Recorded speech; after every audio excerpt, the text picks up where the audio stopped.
Guys, listen. Video was made possible by CuriosityStream. Get the CuriosityStream Nebula Bundle deal for its lowest price ever, Oh, very much, yeah. $1 a month with the current holiday sale at curiositystream.com/HAI.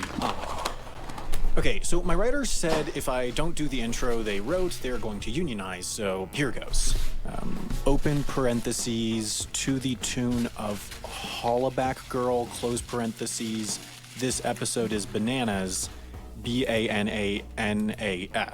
Okay? Go on, dude. I can't wait to see which one of you samples that for your SoundCloud. Anyways, welcome to the Banana Bonanza, an episode that not only is bananas, but is also about bananas, because what's going on with bananas is frankly pretty bananas. This is the Cavendish banana. It's basically the banana. The one you put in your smoothies and on your yogurt and on your pizza if you're a godless monster. But in the next few decades, those bananas will be gone. Disappeared. Wiped out. Dunzo. Kaput. These things, they'll be like YouTube Red, Zunes, and Ellen DeGeneres' reputation as a nice person. A thing of the past. But don't panic. It turns out this isn't the first time our nanners have been nabbed. Have you ever heard one of the olds talk about how things were better in their day? The streets were cleaner and the bananas were sweeter and women and minorities didn't want so many darn rights? Well, turns out they were correct.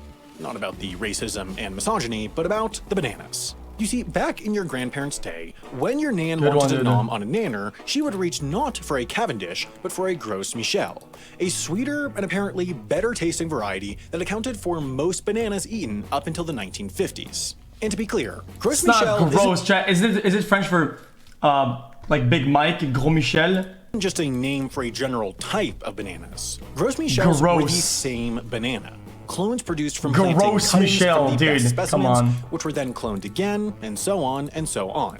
But then came a fungus that sounds like it's named after a car racing video game. Fusarium wilt tropical race 1, or TR1 if you're lazy, and it said, hey, wouldn't it be cool if I killed all the bananas? And then it did, entering the plants through the root, and then cutting off the flow of nutrients and water coursing through its vessels, thus starving the plant out.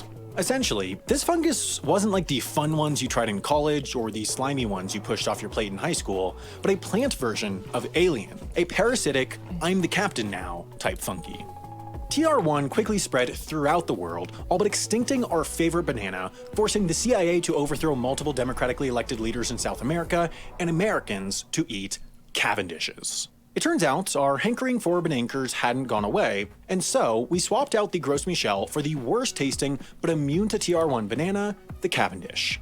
Today, all the banana supply chains are set up specifically for Cavendishes, which account for 99% of all exported bananas globally. But it turns out that Cavendishes weren't the super immune bananas we might have hoped for, and now there's another fungus among us.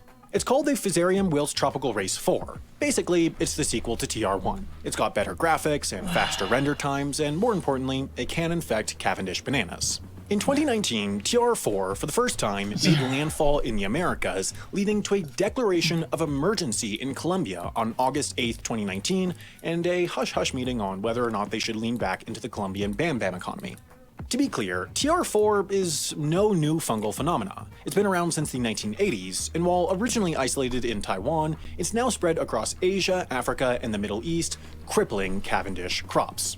Now, you're probably wondering, if this TR4 thing has been an issue for a long time, why haven't we solved it? After all, poverty, inequality, racism, and environmental degradation were problems for a long time, and we've solved those. Surely containing a deadly, fast-spreading illness could be easy, right?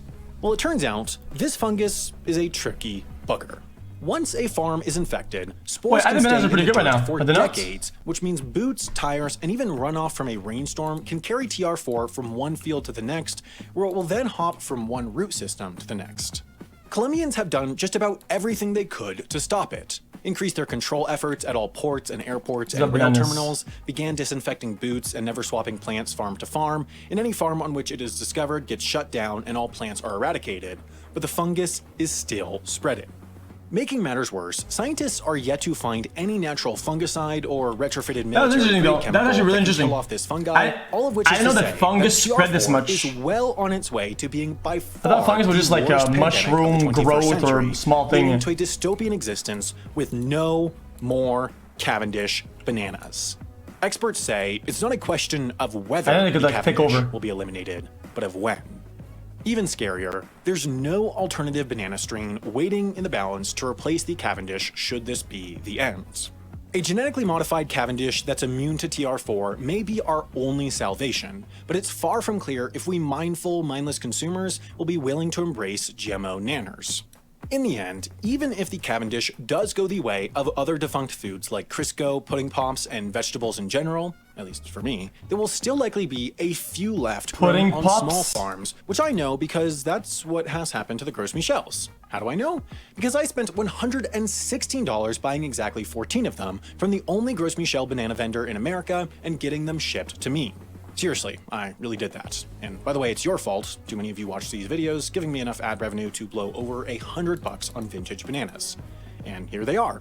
So let's try them. Yeah, they're pretty good. Sweeter.